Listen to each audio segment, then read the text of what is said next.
Algumas carinhas eu conheço, outras não, mas conheço porque já visitaram, acho que a nossa igreja, né? Estava falando para o Gabriel que acho que eu nunca vim nessa igreja aqui visitar. Já vim em várias outras aqui próximo, mas de verdade não me lembro de ter vindo aqui, apesar de ter amizade com o pastor Diego já há um bom tempo, né? E a amizade que me colocou nessa incumbência hoje aqui.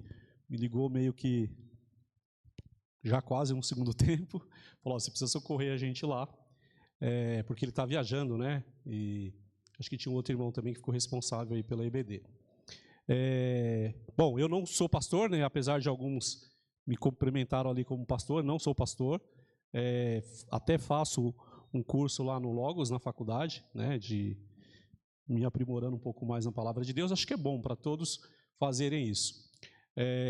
Mas não sou pastor, eu congrego na igreja do Rio Bonito, Batista do Rio Bonito, há mais de 30 anos, fui vice-presidente lá por mais de 20 também, e já morei fora de São Paulo, voltei sempre na mesma igreja, né, com uma ideia de mudar para o interior e também frequentar uma igreja lá, que inclusive a nossa igreja contribuiu bastante, não só financeiramente, mas com algumas pessoas lá no mutirão também para construí-la. Então eu continuo lá como diácono, não mais como vice-presidente, abdiquei do cargo para que outro também ocupasse, né? Oxigenar um pouco, mas sempre que preciso, o pastor também me pede para fazer algumas pregações lá. Então, os irmãos lá são misericordiosos comigo, espero que vocês também o sejam, tá? Perdoe aqui alguma falha, se por acaso acontecer, mas estou aqui certamente para transmitir também um pouco. Irmão, obrigado, eu até trouxe aqui, mas se quiser deixar, não tem problema. Está abençoada, essa água aí é abençoada, né? Tá. Ficou em cima do órgão lá, não. Brincadeira. Mas sempre que posso, estou pregando lá também, então eu escolhi, desde que o pastor me solicitou, pregava sempre alternado, mas eu escolhi o livro de Coríntios, tá? Então estou nele desde o ano passado, né, fazendo algumas pregações a cada um mês e meio ou dois, sempre que vou, estou dando a continuidade. E eu falei com o pastor Diego que eu iria fazer a mesma coisa aqui, então vou pegar o mesmo que eu já estou fazendo lá, fiz já alguns domingos atrás, então essa mensagem aqui, se você encontrá-la no canal da igreja, algo semelhante, não estranhe, é porque é o mesmo pregador, tá? Mas eu trouxe para cá também a mesma mensagem, obviamente a gente faz talvez algumas coisas diferentes, porque esperamos que o Espírito use cada um de nós, tanto na sua pregação, quanto também na condução, tá? Eu vou falar antes, só informar, a minha esposa viria comigo, tá? Eu sou casado também há 30 anos, estou com a minha esposa, conheço ela há 32 anos, tenho 2 filhos, ambos homens, um já casou, 28, vai fazer 29, tem uma netinha também linda. Falaram que é mais linda porque parece com a avó e não com a avó, né? Acharam que ia falar que parecia comigo, mas não, parece com a avó. Mas ela, agora à tarde, depois do culto da manhã, ela não se sentiu bem, então está meio enjoada, tal, para não ficar saindo toda hora, preferiu não vir. E o meu filho mais novo está na igreja porque ele fica na parte do som, multimídia, então não o tirei de lá porque era a escala dele também. Então, estou acompanhado só de Deus e o Espírito Santo aqui, mas que Deus seja gracioso conosco. Antes, vamos orar mais uma vez? Querido e amado Senhor, obrigado pela oportunidade de estarmos aqui, reunidos em Teu nome, e obrigado porque isso só é possível porque o Senhor nos amou e entregou o Seu Filho Jesus Cristo para que, através do Seu sacrifício, nós fôssemos alcançados pela Tua graça. Nós queremos nesse momento que o Teu Espírito tenha liberdade para agir através da mensagem do pregador e que tudo seja feito para honrar e dignificar o nome santo de Jesus e que possa agradar o Teu santo coração também. Nós pedimos isso em nome de Jesus, o nosso Senhor. Amém. Muito bem. Como Deus já usou uma mula, né? Pode me usar também hoje aqui. Eu queria só fazer uma introdução rapidamente sobre Coríntios, antes de passar aqui. Não sei se os irmãos têm conhecimento, todos aqui, com relação a Coríntios, mas eu vou passar rapidamente. Eu fiz isso na nossa igreja também. A igreja de Coríntios foi fundada, obviamente, pelo apóstolo Paulo, mais ou menos em torno de 56 depois de Cristo. Paulo passou por ela, assim como Apolo, né? E tem aquela discussão famosa, né? Quem é Apolo, quem é Paulo, quem é Cefas. E essa cidade de Corinto ela é muito importante para a Grécia no passado. Ela existe ainda hoje, com uma diferença geográfica, mas ainda existe. E por que ela era muito importante? Primeiro que o Império grego antes, né, e depois o romano, tinha muitas atividades comerciais ali, principalmente por causa do porto, né? Hoje, quando a gente olha aí a questão de Hormuz, lá na guerra dos Estados Unidos com o Irã, a gente vê que tem aquele estreito ali que dá o maior bafafá pela questão marítima, o quanto que os navios economizam de tempo e dinheiro para cruzar por ali, ao invés de dar toda aquela volta. Corinto era a mesma coisa, então ela ligava o mar Egeu com o mar Jônico, e se os navios não passassem de um porto para o outro, ali pela cidade, eles tinham que dar uma volta de 400 quilômetros, que era bastante, demorando muito e gastando muito dinheiro. E a cidade construiu uma passagem, né, pavimentada, em que pequenas embarcações pegavam a matéria, né, o produto de um navio de um lado, transportava por essa estrada de navios, barquinhos pequenos com roda, para o outro lado, 6 quilômetros. Então economizava demais, muito. E com isso, a cidade foi crescendo financeiramente, economicamente, só que também tinha mais outros problemas. Por ter sido, né, o Império Grego, que tinha a questão da filosofia, então a filosofia também era muito latente ali. Então, Platão, Sócrates, Aristóteles, todos aí acho que já conhecem, né, as famosas frases desses filósofos. Então, a comunidade tinha o hábito de ficar debatendo em público. E isso não era diferente com os irmãos crentes. Por isso que tem aquela, eu sou de Apolo, eu sou de Paulo, eu sou de Cefas, porque ficavam aquelas discussões de oratória. Não obstante, também tinha nessa cidade 2 templos muito conhecidos, um de Afrodite, que era a deusa da fertilidade, e também de Apolo, que cultuava a beleza masculina. E por ser uma cidade marítima, né, então tinha muitas pessoas vindo de vários lugares do mundo, esse templo, principalmente de Afrodite, tinham várias sacerdotisas cultuais, que faziam, obviamente, o trabalho sexual com as pessoas. Era uma forma de adorar essa deusa. Então tinha uma promiscuidade tremenda, a questão, muitas vezes, até da beleza masculina exacerbada, também adorada por conta de Apolo, a questão financeira, e também lembrando que os 2 impérios, tanto o grego quanto o romano, sempre exploraram os mais pobres. E aí tinha uma questão da divisão social. Aqueles que tinham muito e aqueles que tinham muito pouco. E os que tinham muito, muitas vezes, dominavam os que tinham pouco, né? E se você ler o livro de Coríntios, para frente você vai ver, a partir do capítulo 6, que eles levavam outros para a justiça, né? Aqueles que podiam mais, usavam os juízes para também fazer mal àqueles que tinham menos, cobrar dívidas e tudo mais. Bom, todo esse enredo, mas Deus colocou uma igreja lá. Deus colocou uma igreja lá. Apesar dessa cidade pujante financeiramente, mas com vários problemas culturais e sociais, Deus estabeleceu uma igreja lá. Nós vamos ler o capítulo 5, mas antes, lá no capítulo 1, Paulo escrevendo para essa igreja, né? Paulo estava em Éfeso quando escreveu para essa igreja a primeira carta. Ele diz o seguinte, só vou ler os 3 primeiros versículos aqui, fala, Paulo, chamado pela vontade de Deus, está dando um som aí, acho que tem que afastar um pouco mais, né? Não? Tá bom? Se tivesse, me fala aí. Apóstolo de Deus, para ser apóstolo de Jesus Cristo, e o irmão Sóstenes, a igreja de Deus que está em Corinto. Olha só a frase que ele usa aqui, inspirado pelo Espírito Santo. Aos santificados em Cristo Jesus, chamados para ser santos. Com todos os que em todo lugar, isso inclui nós, invocam o nome do nosso Senhor Jesus Cristo, Senhor deles e nosso.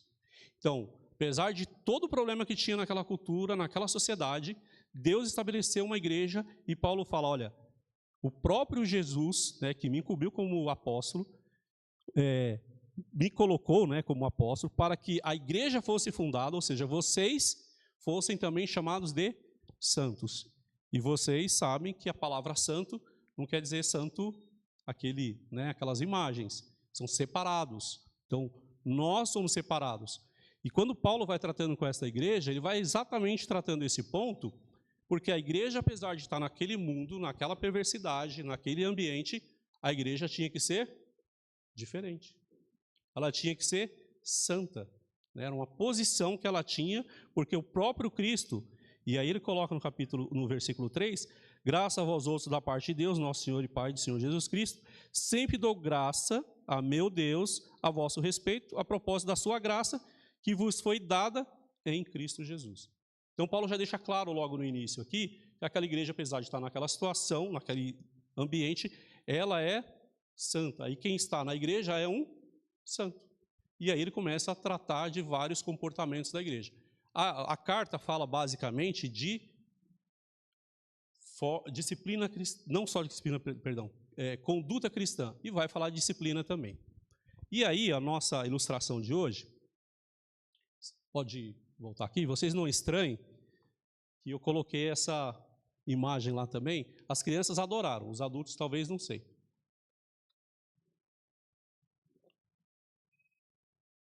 Acho que eu tenho que ligar, né? Tá ligado já. Tá indo? É aqui, né? Não tá indo, não. Ah, agora foi. Tá vendo aí? Se as crianças estivessem aqui, elas vão... Da fazendinha. Eu vou contar essa história, bem rápido. Então aí temos uma ratoeira, um rato, uma galinha, um porco e uma vaquinha. E tem outros animais ali. Muitas vezes nós achamos que o problema do nosso irmão não nos afeta ou não nos diz respeito. E se você é um cristão chamado para ser santo, está numa comunidade chamada igreja, o que o seu amiguinho, o seu irmãozinho faz do lado, vai te afetar e vice-versa. Essa é uma fábula, tá? Diz que um ratinho viu que o casal de fazendeiro comprou uma ratoeira e colocou na casa para pegar quem? O rato, né? E o rato ficou desesperado. O que ele fez? Correu para o quintal, falou para a galinha. A galinha, problema seu, eu vivo no galinheiro. Minha função aqui é botar ovos. Quero nem saber da sua ratoeira. Aí ele, mais desesperado, correu, foi o porquinho. Ah, o porquinho, eu vivo no chiqueiro, eu nem entro na casa. Isso é um problema seu. Aí ele correu para a vaquinha, falou a mesma coisa. Sabe o que a vaca falou? Olha o meu tamanho. Você acha que uma ratoeira dessa vai me atingir? Se vire para lá. Ele ficou triste, entrou na toquinha dele lá na casa e ficou, vou ficar vigilante. O que aconteceu? Fazenda, escuro, né? Candinheiro, né? Vela. À noite não tem luz. A ratoeira disparou. Aí a mulher do fazendeiro correu lá para ver o que era. Peguei o rato. Quando ela abaixou, era uma serpente venenosa. Picou a mulher do fazendeiro. O que acontece? Picada de cobra, veneno, doente. Fazenda, dificilmente você tem o soro antiofídico. O que fizeram? Mulher doente, com febre, fazendeiro. O que eu faço? Repouso e canja de galinha não faz mal a ninguém. Matou a galinha para fazer a canja. O problema já atingiu a galinha. Não adiantou. A mulher continuou doente. Começou os parentes virem visitar e dormia lá para apoiar, fazer compressa. Muita gente na casa do fazendeiro. Fazendeiro, vou matar o porco. Matou o porco. Alimentou a família. O que aconteceu? A mulher morreu. Já conhece a história? Já, né? A mulher morreu. E o que acontece quando morre assim? Põe para velar em casa, né? Junta a vizinhança, vai todo mundo, tudo quanto é lugar. Aí o fazendeiro, ixi, rapaz, é muita gente. O que sobrou do porco não vai dar. Matou a vaca. Conclusão? O problema pequeno de um afetou todos os outros. E às vezes na igreja também nós temos isso. Muitas vezes um probleminha pode virar um problemão. E aquilo que acontece com um afeta todos, a igreja toda. Então nós vamos ler 1 Coríntios 5. 1 Coríntios 5, do 1 ao 8 apenas, diz assim a palavra do Senhor. Geralmente se ouve que há entre vós imoralidade e imoralidade tal, como nem mesmo entre os gentios, isto é, haver que se atreva a possuir a mulher do seu próprio pai. E contudo andais vós ensoberbecidos, e não chegastes a lamentar, para que fosse tirado do vosso meio quem tamanho ultraje praticou. Eu, na verdade, ainda que ausente, em pessoa, mas presente no Espírito, já sentenciei, como se estivesse presente, que o autor de tal infâmia seja, em nome do Senhor Jesus, reunido vós e o meu Espírito, com o poder de Jesus nosso Senhor, entregue a Satanás para a destruição da carne, a fim de que o Espírito seja salvo no dia do Senhor Jesus. Não é boa a vossa jactância. Não sabeis que um pouco de fermento leveda a massa toda? Lançai fora o velho fermento, para que sejais nova massa, como sois de fato sem fermento. Pois também Cristo, nosso Cordeiro Pascal, foi imolado. Por isso celebramos a festa não com velho fermento, nem com o fermento da maldade e da malícia, e sim com os asmos da sinceridade e da verdade. Note que Paulo fala que o problema era tão grave que nem os gentios, lembra que eu falei da sociedade que tinha cultos a deuses, que tinham inclusive relações com outras pessoas, sacerdotisas cultuais, que nem eles ousavam a fazer o que este jovem dentro da igreja estava praticando. E aí Paulo adverte que a igreja não só via isso, como ainda se vangloriava. Eu sei que é um tema difícil a gente falar de disciplina. Por outro lado, a igreja, ela é responsável por isso. Ela tem que fazer isso. E não é porque, o pastor ou uma ordem, não. É porque a Bíblia ensina assim. Quando você vai lá em Mateus 18, o próprio Jesus Cristo dá instruções, inclusive, de como fazer.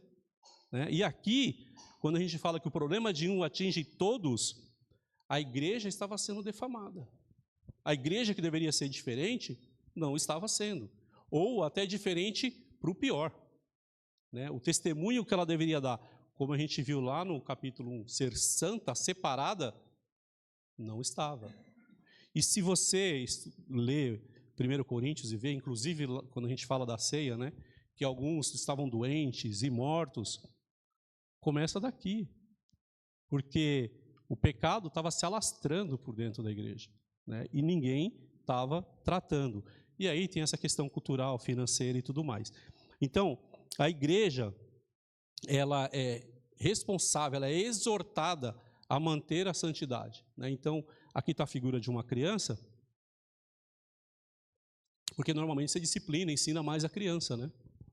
Agora, se você olhar para Coríntios, e também a gente pode ver isso em capítulos anteriores, Paulo fala que a igreja também era imatura, ou seja, como uma criança, né? Te dei alimento, não te dei alimento sólido, né? Te dei leite. Por quê? Porque a igreja também precisava melhorar nesse sentido. Então, como que a igreja tem que ser exortada? Primeiro, está ali já? Aqui, ó. Eu acho que pulou aqui, não? Perdão, está no... A igreja está a manter a sua... ok, é isso aí. Muito bem. Deixa eu voltar aqui. Está indo aí? Primeiro, chamar o pecado de pecado. Pecado é pecado, concorda? Então, este rapaz que estava tendo uma relação com a mulher do seu pai, não é a sua mãe, tá? Deixar bem claro que a Bíblia não fala que é sua mãe, mas com a mulher do seu pai. Era comum as pessoas, naquela época, morria a mulher, ele obviamente contrairia outro matrimônio, né? Então casaria de novo. E esse rapaz estava tendo essa prática. E a igreja estava passando por cima disso, deixando isso como fosse algo normal. E aí Paulo coloca, né? Geralmente se ouve que há entre vós imoralidade e tal, como nem mesmo entre os gentios, ou seja, nem o povo promíscuo aí faz isso.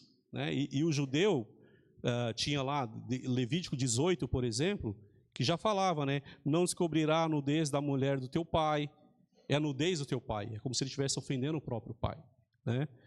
Hebreus 13, 4, digno é a honra de todos o matrimônio, porque Deus julgará os impuros, os adúlteros. Isaías 5, 20 fala, ai dos que mal chamam de bem, e bem chamam de mal. Aqui é um mal, né? E a igreja não estava tratando. Então, quando a igreja deixa de chamar o pecado pelo nome, a santidade da igreja já começa a ruir. Porque se ela é santa, chamada para ser santa, é um povo santo, acabou a santidade, né? E a santidade, de novo, é uma posição que Jesus nos deu pela salvação, né? É lógico que nós temos que buscar a santificação diariamente, mas é uma posição, não é algo nosso, é algo que nós recebemos do próprio Deus. Bom, a igreja é orientada também a manter a sua santidade. E por quê? Por que ela tem que fazer isso? Está passando aqui ou é no seu? Acho que é no seu. Perdão, volta. Aí. Por quê? Porque a omissão em exercer a disciplina compromete a santidade e o testemunho. Se a igreja está numa cidade ou num bairro em que ela quer atrair as pessoas, chamar as pessoas para Cristo, qual a diferença se o que a igreja pratica é semelhante ao que pratica lá fora? Qual a diferença? Nenhuma. Não é isso? Hoje, infelizmente, nós também temos um problema. Porque hoje existe igreja de tudo quanto é tipo. Existe pastores de tudo quanto é tipo. Aliás, existe apóstolos que a igreja diz que não existe mais. Mas tem no mundo. Então, nós, como igreja, nós temos que ser diferente, inclusive, dessas. Eu vi uma situação de uma senhora que ela foi dar um testemunho na igreja, em uma igreja. E o pastor formou aquela fila, né? Qual que é a bênção? Aí o irmão falou, eu estava aí falido, agora eu tenho 2 empresas. Aí eu precisava de um carro, estava com um fusquinha batido, agora eu estou com um carro 0. E glória a Deus, amém, Jesus e tal. E a senhora entrou, e qual que é a bênção? Jesus me salvou. Não, conta a bênção. Entendeu a inversão de valores? Infelizmente é o que muitos querem. As pessoas acham que Jesus, porque está sendo feito assim, é comércio, é benefício financeiro. E quando Paulo fala que, chamados para ser santos, é diferente. Então, a nossa conduta tem que ser diferente. Então, quando a gente não trata aquilo que é pecado, a gente está omitindo, né, a santidade e dando um mau testemunho. E aí Paulo coloca ainda no versículo 1 que a imoralidade tal, olha só que ele tangibiliza, né? A imoralidade que a igreja está permitindo, ela é tão grande que ele coloca o tal, né? Deixando ainda mais evidente que o pecado era muito, muito visível e de mau exemplo. E a igreja, com isso, o que ela fez? Ela comprometeu o seu testemunho, né? Ela comprometeu o seu testemunho, ela estava tolerando o pecado diante do mundo, que já estava no pecado mesmo, né? Então, deixa aí, vai. Quando a gente vê Romanos 2, 24, diz, pois como está escrito, o nome de Deus é blasfemado entre os gentios por vossa causa. Por vossa causa. Quando a igreja não cuida, né, se omite em fazer e aplicar a disciplina, e vou fazer um parênteses aqui bem rápido, tá? Eu estou trazendo a mensagem que eu dei lá na minha igreja, tá? Não tem nada, eu não sei nada dessa igreja, não sei se a igreja tem esse problema ou não tem, se tem alguém com esse problema, não sei. Estou trazendo a mesma mensagem. E por quê? Porque lá a nossa pregação é expositiva, em cima do livro. Então a gente vai do 1 até o final, tá? E a gente está nessa sequência. Mas muitas vezes nós podemos incorrer nisso, né? Não corrigir alguém, não corrigir um irmão, né? Não corrigir uma família. E aqui em Corinto ainda tinha um problema mais sério, porque muitas pessoas eram bem abastadas de dinheiro. E aqueles que não eram se sentiam constrangidos de fazer. Como se o status para Deus fosse dinheiro e não espiritualidade. E às vezes nós podemos correr nisso. né? Mateus 5 diz que assim brilhe também a vossa luz diante dos homens, para que vejam as vossas boas obras e glorifiquem o vosso Pai que está no céu. Tito 2, de 7 a 8, diz: torna-te pessoalmente padrão de boas obras, no ensino mostra integridade, reverência de linguagem. Então, que Paulo fala para Tito, né, de dele ser um padrão, nós temos que tentar buscar esse mesmo padrão de comportamento. E ele ainda fala: sadia e irrepreensível, para que o adversário seja envergonhado, não tendo nada de mal a dizer a vosso respeito. Você imagina você ir para um evangelismo e a comunidade sabe de algum problema que você tem dentro da igreja e que você não tratou. Como é que vai ser o seu testemunho lá fora? Ser crente como eles? Como você? Pode apontar direto, é o inimigo. Vai apontar. Não quero. Não quero. Alguém que maltrata a esposa, ou esposa que maltrata o marido, não respeita, ou filhos, e vice-versa. Às vezes, pasmem, até com as... Eu vou colocar em aspas aqui, tá? Porque o título existe, mas tem que tomar cuidado com a conotação. Com os líderes da igreja. Tem membro que não respeita o líder da igreja. E tem líder que não respeita o membro da igreja. Porque às vezes está numa posição, né, de palanque, e talvez acha que é muito mais iluminado ou espiritual do que os outros.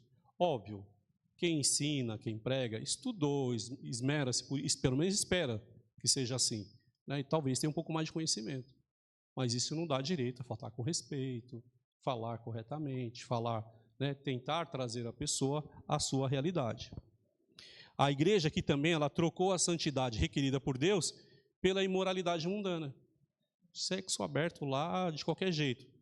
E Deus chamou a igreja para viver de modo diferente. Pedro 1, 15 a 16 fala: pelo contrário, segundo é santo aquele que vos chamou, tornai-vos santos também vós, mesmo em todo o vosso procedimento.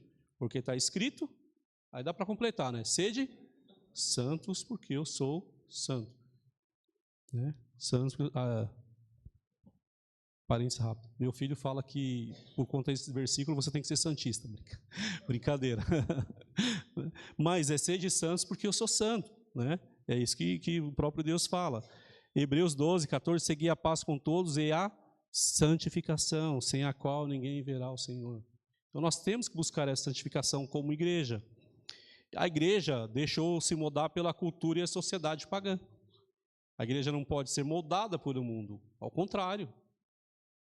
Mesmo que a gente sofra, e vamos sofrer, isso é fato, o mundo jaz no maligno.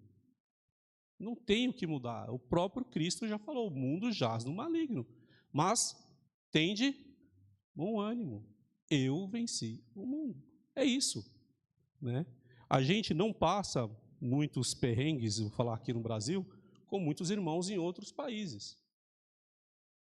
Né, que são torturados, perseguidos, né, e tudo. Então, para a gente, às vezes, eu costumo dizer que, às vezes, o meu pai falava uma coisa, ele já é falecido, mas falava: nós nos acostumamos com o que é bom. Então, quando você não tem dor, tá, beleza, se tem uma dor, você já fica preocupado, né? Já corre, já isso, aquilo, outro. Se você está acostumado com certo conforto, um carro com ar-condicionado, você vai andar com um carro que não tem ar-condicionado, você reclama, não é? Reclama, você acha ruim. Talvez você não vai falar para o seu amigo que você te dá um carona, né? Mas, nossa, que calor. Né? Porque você acostuma com o que é bom. E na sociedade brasileira, principalmente aqui, nós, como povo de Deus, estamos acostumados a não ter tanta resistência, tanta perseguição. E muitas vezes a gente começa a acostumar com isso, e até com alguns comportamentos externos dentro da igreja.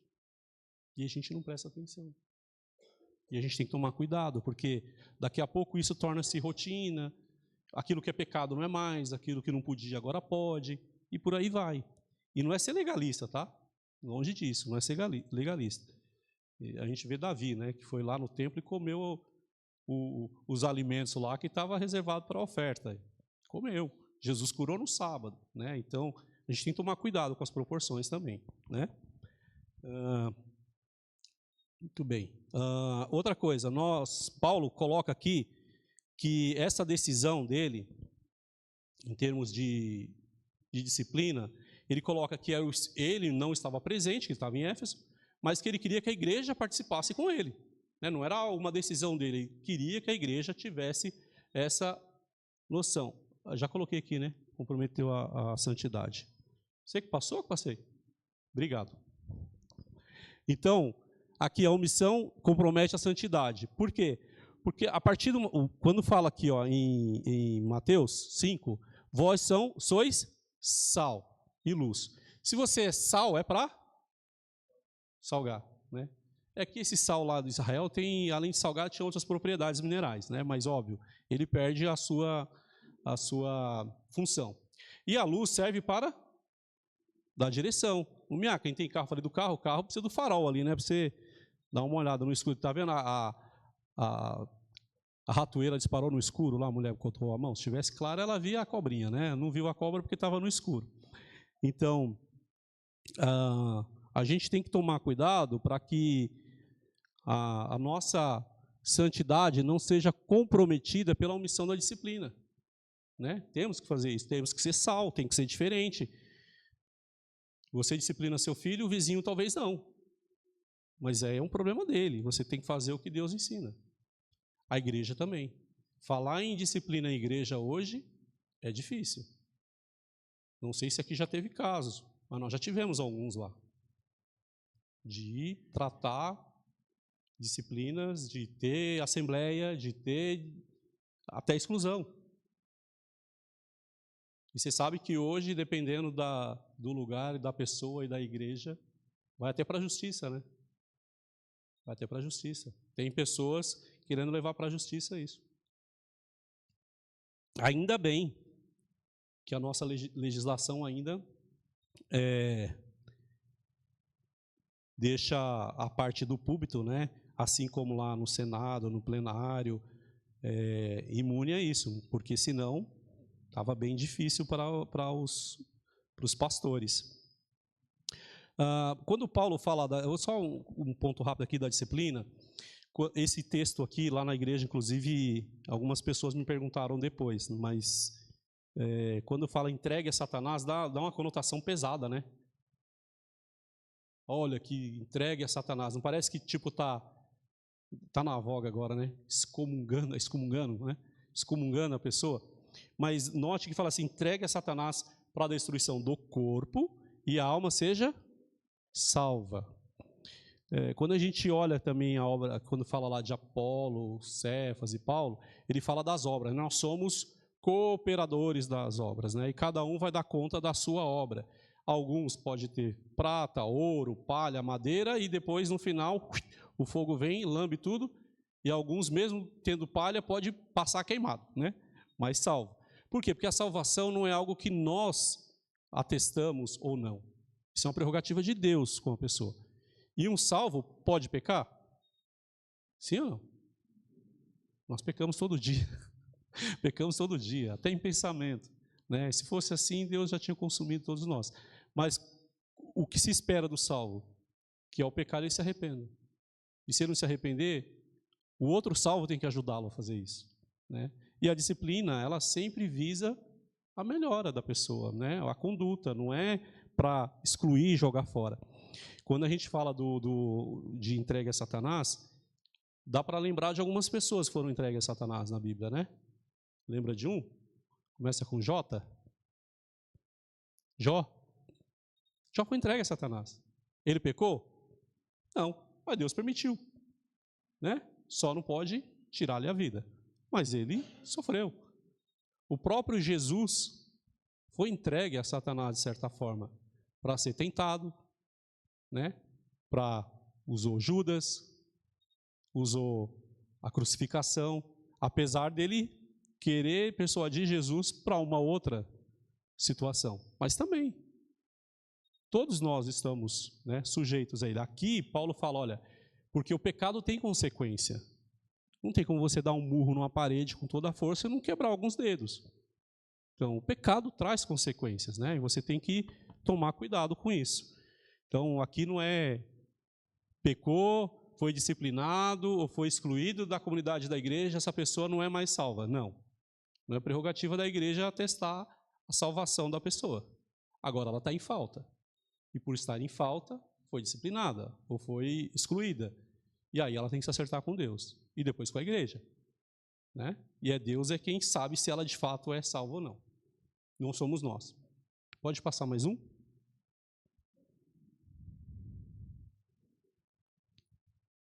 Bom, a santidade protege toda a comunidade. Interessante isso aqui, porque dá para entender ali que é um pão, né? Dá? Um fermento. Quem come pão aí com fermento?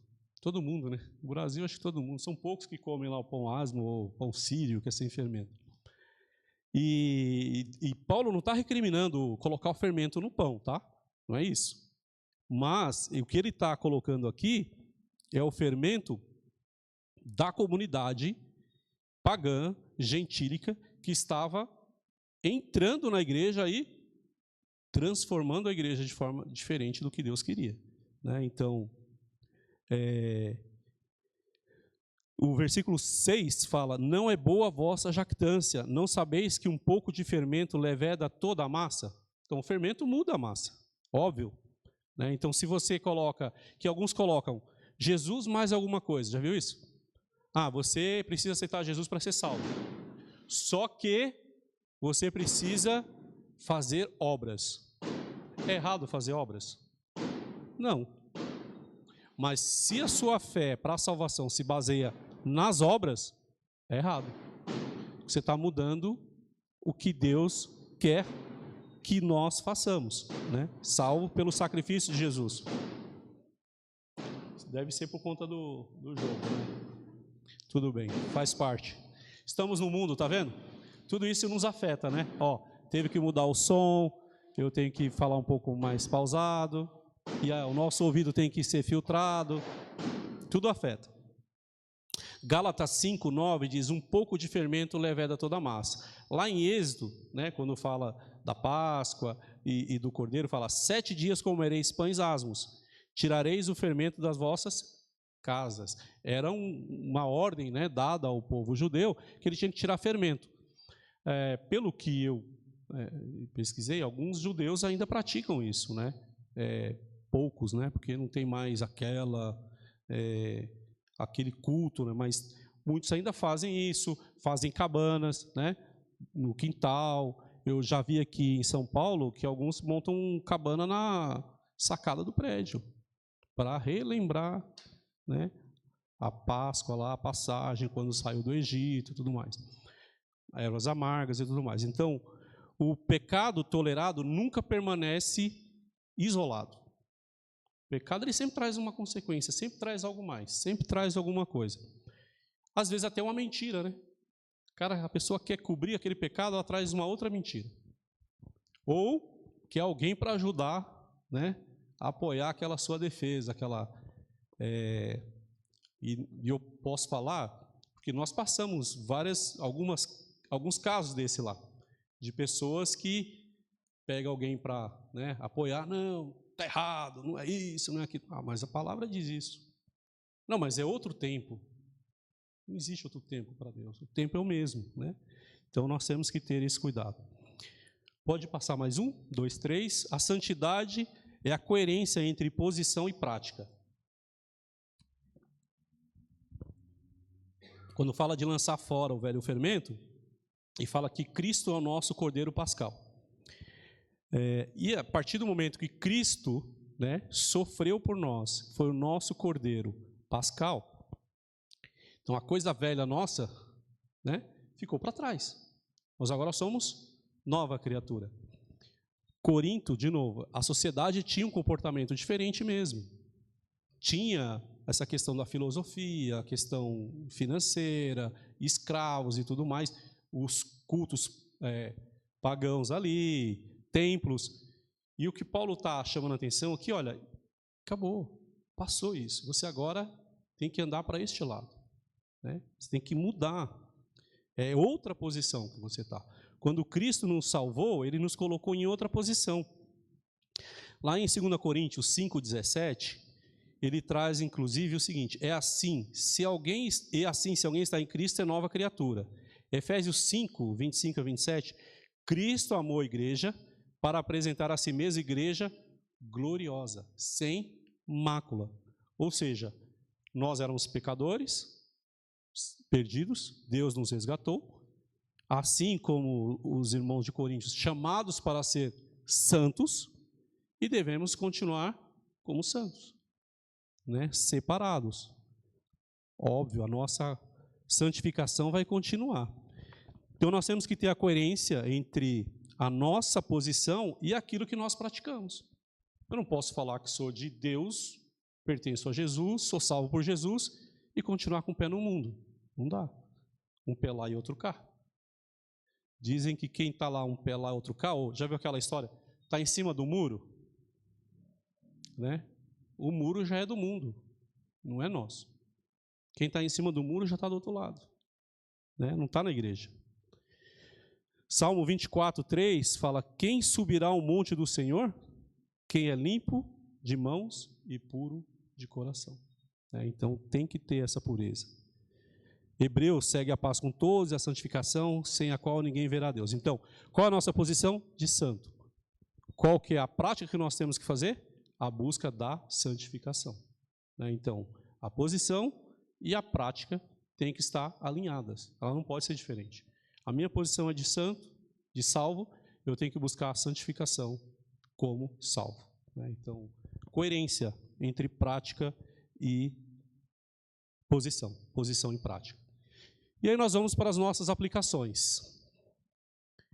Primeiro, quando a igreja chama pecado pelo nome e busca a restauração do pecador, ela preserva tanto o testemunho do evangelho quanto a saúde espiritual da comunidade. Este rapaz, mais para frente, se não me falha a memória, no capítulo 7, ele foi restaurado. Ou seja, ele se arrependeu. Ele mudou a sua conduta e voltou a fazer parte da comunhão da igreja com a conduta correta.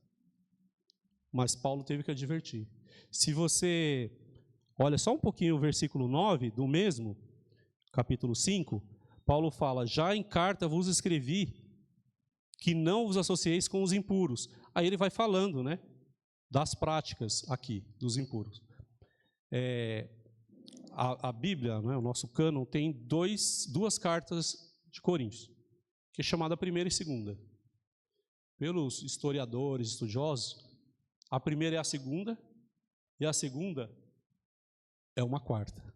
Ou seja, tiveram outras duas cartas que Paulo escreveu, que não estão na nossa Bíblia. Por quê? Porque Deus quis assim. Mas note que Paulo já tinha feito advertências com relação a esses procedimentos, porque ele fala aqui no versículo 9: já em carta vos escrevi que não vos associeis com os impuros. Me refiro com isso a propriamente os impuros deste mundo. Ele não está falando das pessoas que estão no mundo, né, que já estão perdidas mesmo. Desse mundo, os impuros deste mundo. Ou os avarentos, roubadores ou idólatras, pois neste caso tereis que sair do mundo. Então ele não está falando das pessoas perdidas, ele está falando de quem está dentro da igreja praticando o que não devia. Então ele adverte isso. Então a igreja ela precisa chamar o pecado pelo nome, buscar a restauração da pessoa que praticou isso, para preservar tanto o testemunho dela, da igreja, quanto do próprio evangelho de Cristo, e aí sim a saúde espiritual da comunidade. É difícil, porque muitas vezes igrejas se dividem por conta disso. Famílias saem de comunidade, de igreja, por conta de disciplina, por conta de pecado. Ou porque a igreja não fez, né, o que deveria fazer, ou porque a igreja fez. E isso é comum acontecer. De novo, já vivi, nesses meus 30 anos, mais de uma situação assim. Mas temos que fazer, é o que a palavra de Deus ensina. Lá em Mateus 18, Jesus deixa claro isso, né? Se teu irmão pecar, né, vai tu e ele, se convencer, ganhaste teu irmão, se não deu certo, leva 2 testemunhas, quem sabe, né? Testemunho de 2 testemunhas, ele muda de ideia. Se ainda não fizer, leve-o à igreja. E aí vem aquele famoso versículo, né? Onde houver 2 ou mais reunidos em meu nome, ali estarei. As pessoas às vezes usam isso só para oração, mas não é. É para a disciplina que Jesus está falando ali. Né? Que a igreja concorde em fazer e aplicar a disciplina. E é o próprio Senhor Jesus Cristo, né? Então, ele já viu que isso aconteceria e como devemos fazer. Segundo, a santidade da igreja não é apenas uma posição em Cristo, mas uma prática diária que precisa ser cultivada com verdade, arrependimento e temor a Deus. Nós temos a posição em Cristo de santo, porque ele pagou por nossos pecados. Se nós, obviamente, temos ele como nosso Salvador, né? Confessamos. Por outro lado, ela precisa ser cultivada diariamente, corriqueiramente. E às vezes, não aos olhos da comunidade, mas aos olhos de Deus, nós estamos vendo coisas, inclusive, que não deveria.